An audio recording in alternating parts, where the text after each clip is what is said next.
Вот так вот приветливо меня сейчас полицейский встретил. Я говорю, вот туда мне надо пройти. Без правил. Говорит, все, проходи. Затормозил для меня машины. Руку поднял, чтобы я перешел, помог пройти. Это остров Ява. Столица Индонезии, Джакарта. И мне здесь нравится. О, на меня уже оглядываются. Как я снимаю. Hello. Ага. А вот это место, куда мы идем. Национальный монумент Монас. Офигеть. Это одна из главных тут достопримечательностей в городе. Так, я иду посреди дороги, честно говоря. Я, конечно, не прав. Мне бы надо на тротуарчик свернуть. Но зато оттуда было видно хорошо его. На самом деле страшно ходить. Это что такое?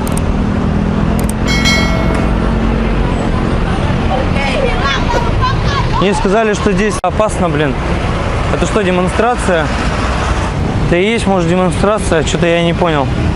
Они едут на грузовиках и орут.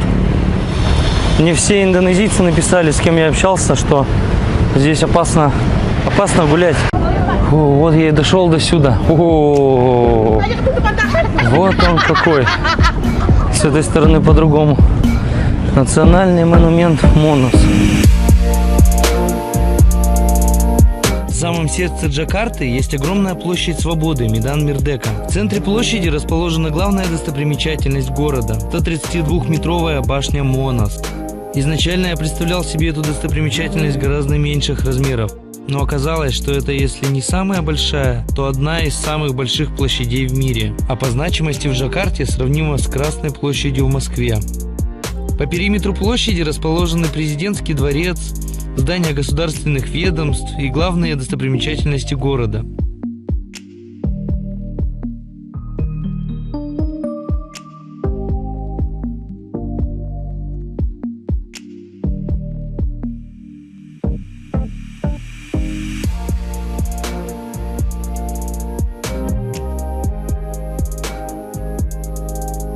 На вершине Монаса находится смотровая площадка, с которой открывается прекрасный вид на город.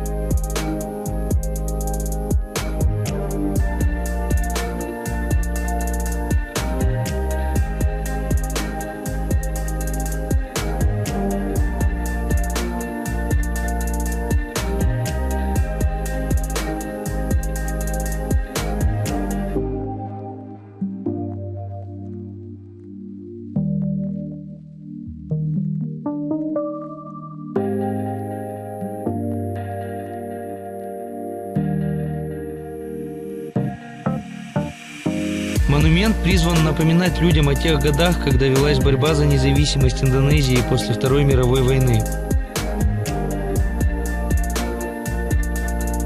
С северной стороны площади есть бассейн с фонтаном. Сделан он не только для красоты, но еще и предназначен для охлаждения систем кондиционирования Музея истории Индонезии. И расположен этот музей в подземной части монумента. Сейчас тут ко мне подошел один туристический гид и захотел провести экскурсию в этом месте. На самом деле интересно послушать. Я не стал отказываться. Время есть, пока не стемнело. What's your name? Rizky. Rizky. Rizky, yeah. Welcome to Jakarta. So you're gonna tell me about this place, this building, yeah? Yeah, of course. This is one of the historical places in Jakarta. Yeah.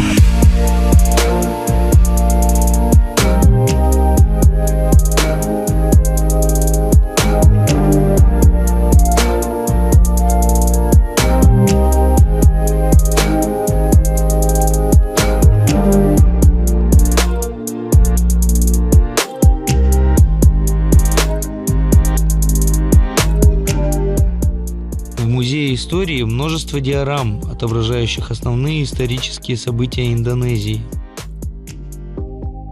До нашей эры в Индонезии не существовало государственности, был первобытный строй и люди жили в пещерах. Но формирование государственных образований на территории Индонезии начало происходить уже в первых веках нашей эры. Эти различные небольшие государства испытывали сильное культурное влияние Индии, и господствующей религией там был индуизм. Вместе с тем существенное развитие получил и буддизм. В XIII веке началось активное распространение ислама.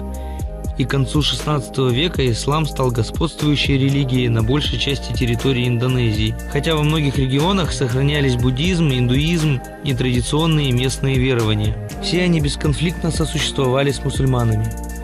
С XVI века началась активная колонизация европейцами. Первыми здесь обосновались португальцы. А в XVII веке основную часть колонии закрепили за собой Нидерланды. Европейцев интересовала торговля и вывоз из Индонезии различных местных специй, кофе, сахара, табака, ценных пород древесины. В XIX веке борьбу за колонии вели Англия и Франция, а в XX веке и другие европейские страны, а также США. В первые годы Второй мировой войны там базировались европейско-американские войска антигитлеровской коалиции. А уже в 1942 году Индонезия была оккупирована войсками Японии, и японская администрация стремилась повлиять на националистические настроения индонезийцев. Проводился курс на поощрение антиевропейских движений, подчеркивая этнокультурную близость между индонезийцами и японцами. К концу войны при поражении японцев во Второй мировой войне Индонезия стала выступать за свою независимость, и в 1945 году президент Сукарно провозгласил независимость страны. Далее шла борьба индонезийцев за отстаивание своей свободы от колонизаторов.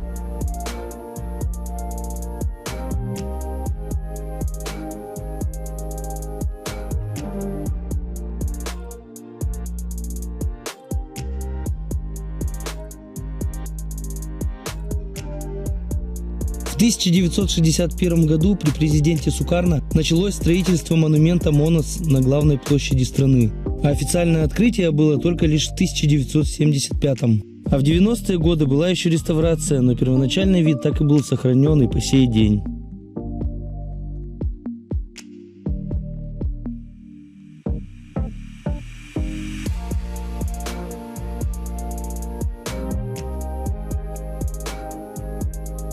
На верхушке монумента находится пламя независимости. Это скульптура в виде огня, покрытая настоящим золотом, вес которого составил 33 килограмма. Сам факел сделан из бронзы, а внутри факела находятся механизмы для лифтов.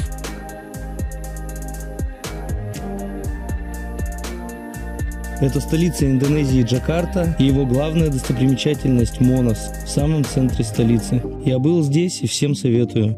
Подписывайтесь на канал, ставьте лайки и смотрите другие видосы.